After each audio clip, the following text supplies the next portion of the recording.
Eric, can you give us an overview of digital distribution platforms in Africa and where we're headed in that regard? I think Africa is still at a very early stage, but it's growing very fast. Historically, we've not had the proper infrastructure to distribute content across the continent in many countries across Africa, with the exception of South Africa to a large extent. But now the rest of Africa, and also we've not had the telco infrastructure, and that's starting to come into the market now, where more people have mobile phones, more people are hooked up to the internet, and this is growing at an exponential rate every day. So with that, on the back of that, the new growth in the telecoms industry in Africa, the digital distribution of media and content is starting to actually take shape. But we still have a long way to go. But across board in Africa, I see new companies coming up every day to actually tackle this problem. Well, clearly the level of sophistication of mobile phones in Africa could pose a challenge. Smartphones are not that widely used right now, for instance. Right now, yes, it's a bit lower in terms of smartphones. I'll say smartphone penetration in Africa is it's lower than the rest of the world. That's mainly based to the income disparity. But as you see now, more smartphones are becoming very cheap, a lot cheaper than they used to be. And they're selling sub-$100 devices right now in Africa, especially Android is actually making a big push across Africa. They're doing very well in Kenya right now, in Nigeria.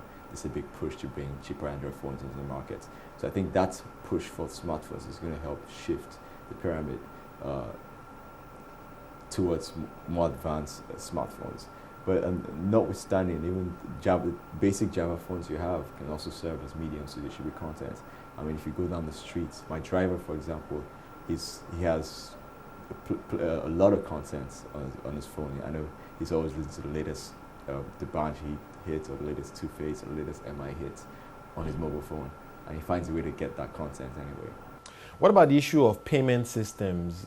For instance, your product is one that you're going to sell across the continent and in different locations, different currencies. And of course, there's the issue of safety of payment systems across Africa. How do you address this?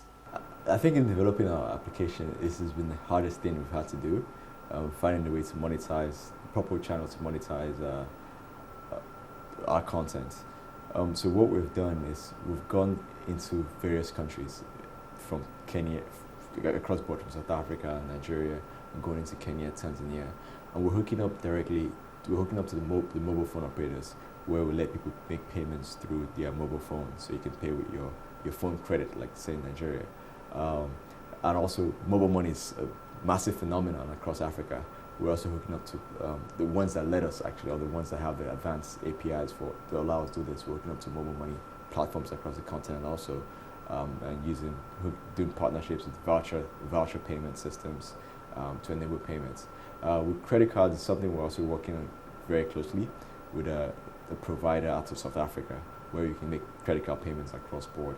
And it's something where it's a big concern for us in terms of fraud and protecting risk, and we're working very hard to put mitigating factors around that.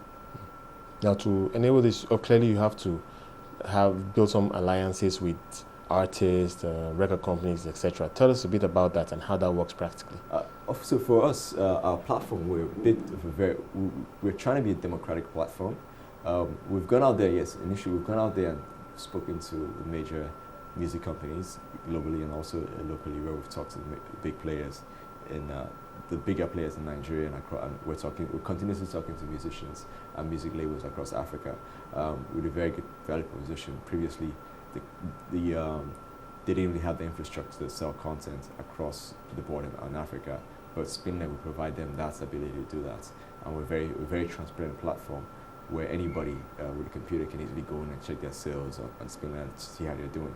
But not only are we focused on the major artists, we're trying to be as democratic as possible, where if you, for example, you decide you want to be a rock star tomorrow, you pick up a guitar, we'll let you go onto our website and upload your content, your music, also to try to sell your music on your platform. So at least you can tell your brother, your sister, your mother to buy your music. Right. So we're trying to encompass everybody, encourage everybody to sing. So while you have the top artists in Splinlet, like the MIs of the world, you can also have you, for example, selling your music on Splinlet. Finally, let's talk about growth projections. What should we expect from digital distribution platforms like yours in Africa? For my internal estimates have been very conservative, but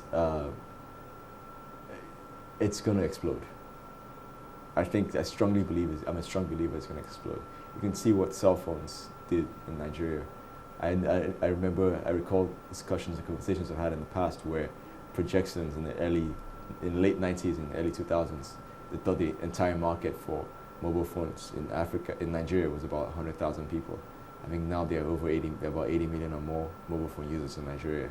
So with that, I think it's mobile phones have become the primary tool for communication and actually the platform of choice, as I'll say, in Africa. So distribution, of course, if the mobile phone is the platform of choice, data distribution through mobile phones or even through the internet, which is growing very fast, we'll see tremendous growth.